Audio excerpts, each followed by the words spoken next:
Bonjour à tous, on se retrouve après l'arrivée de ce quintet de ce jeudi. On a eu droit, comme d'habitude, à un petit tocard qui coupe tous les tickets. Il est deuxième à plus de 30 contre 1.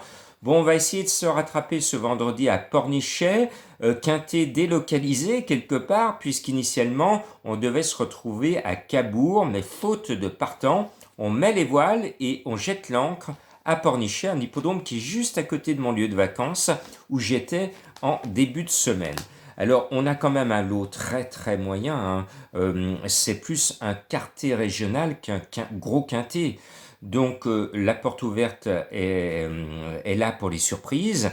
Et ça sera encore une fois un Black Friday. Ça fait maintenant 2 ans que je vous dis, attention, les vendredis soirs, notamment l'été, il y a toujours une grosse surprise. Et il ne faut pas chercher la logique dans ce genre de lot. Bien là, tous les ingrédients sont réunis pour qu'on ait encore un gros tocard à l'arrivée. Alors sur la pointe des sabots, je vous mets non pas un cheval, mais plutôt un entraîneur et un driver que j'adore. Je suis fan de Jean-Paul Marmion, associé à Viels. Ce couple réussit très très bien sur les pistes en province. On est en province, donc ce numéro 11, je ne cherche pas à comprendre, je le mets en tête. Et en plus, c'est le cheval de Madame Colombo qui s'est écrié « Ah, je le vois gros comme une maison, ce Fleur du Lupin ».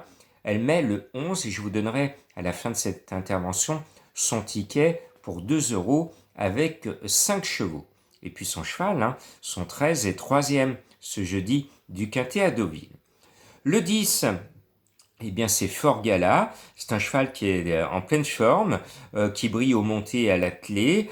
L'entraîneur est confiant. Barrier est aux commandes. Je l'ai vu bien mener en début de semaine ici sur l'hippodrome de Pornichet. Donc je pense qu'il va faire en sorte de garder le cheval au trot et de l'amener à l'arrivée. Et puis, il y en a un qui est le portrait craché du favori du Black Friday qui va décevoir tout le monde. C'est le 7 Eke Giulio. C'est un cheval que j'aime bien, mais avec lui, il ne faut pas être cardiaque. En 10 courses, 5 fois distancé. 50% de mauvais caractère. Donc, je tire la sonnette d'alarme. C'est une première chance. Heureusement, Alexandre Abrivard est appelé à la rescousse et normalement, si Alexandre sort sa baguette magique à la place de sa cravache, et si le cheval reste sage, il peut gagner. Il peut gagner, mais mon rôle, si vous venez me voir, c'est de vous alerter quand un favori est fragile. Et là, c'est un favori fragile, ce numéro 7. Ce sera premier ou nulle part distancé. Le 13, Frisson d'amour, eh bien forcément, c'est un cheval qui m'a tapé dans l'œil. J'adore les chevaux jolis noms. Le cheval vient de gagner, alors attention, lui aussi, il est un peu en délicatesse avec ses allures.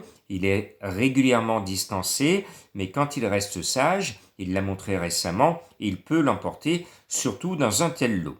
Le 12, Féline de Lavaux, me plaît, bel engagement. Elle est sage comme une image, donc on peut la suivre. Elle est toujours dans les 5 premiers.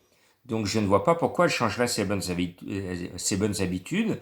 Elle doit faire, encore une fois, l'arrivée et finir dans les 5. C'est la seule émoji verte, la seule pastille verte de la course.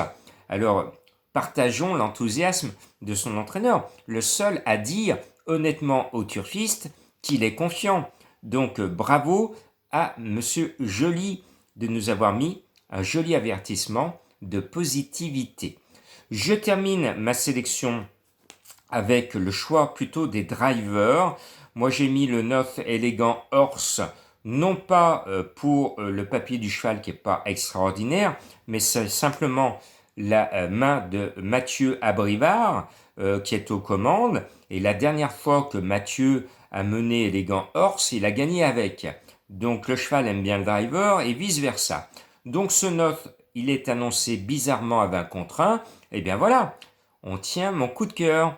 C'est très risqué, c'est un coup de poker, mais je pense que le talent de Mathieu Abrivard peut faire la différence. D'ailleurs, quand on a un lot de chèvres ou un lot où tous les chevaux se tiennent de très très près, qu'est-ce qui va faire la différence? Ce sont les grands jockeys au galop ou les grands drivers au trot. Et ben là, on a l'une des plus fines cravaches au trot, Mathieu Abrivard sur le 9, donc moi je le mets. Le 3, Fiche de Houel. Alors je vous le mets, il court peu, mais bien. L'entraîneur est confiant. Sa dernière course, il a été un peu malheureux. Il n'a pas pu s'exprimer comme il le voulait. Je pense qu'il va retrouver le chemin des premières places.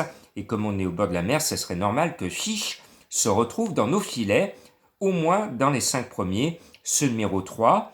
Et j'ai failli mettre Faustin, mais je me suis dit, Jean-Marc, applique ce que tu viens de dire à ceux qui te suivent, c'est-à-dire que quand il y a un lot très moyen, il faut jouer les meilleures mains. Et il se trouve que sur le numéro 1, on a l'un des meilleurs, Eric Raffin. Donc le 1, Espoir Flimp, je le mets non pas pour le cheval qui est un cheval pour amateur, pour driver amateur. Et malgré tout, comme c'est un cheval qui ronronne cette année, il est assez souvent dans les 5 premiers dans de tout petits lots, je me dis que la différence peut être faite par la main experte d'Éric Raffin. Ma sélection le 11, le 10, le 7, le 13, le 12, le 9, mon coup de cœur, le 3 et le 1. Le cheval de Madame Colombo, c'est le 11, Fleur du Lupin. Son ticket à 2 € spéculatif, mais je crois que son ticket est pas mal. Le 11, Fleur du Lupin. Le 12, Féline de Lavaux. Le 13, Frisson d'amour, c'est normal. Le 6, elle a mis Faustine Ness, c'est un bon choix. Et le 9, Élégant Horse. 11, 12, 13, 6 et 9. Mon indice de confiance maintenant, comme tous les vendredis du Black Friday, de 0 sur 5. Pour vous dire, ça peut être tout et n'importe quoi. Soyez prudents dans vos jeux. Kenavo à mes amis bretons.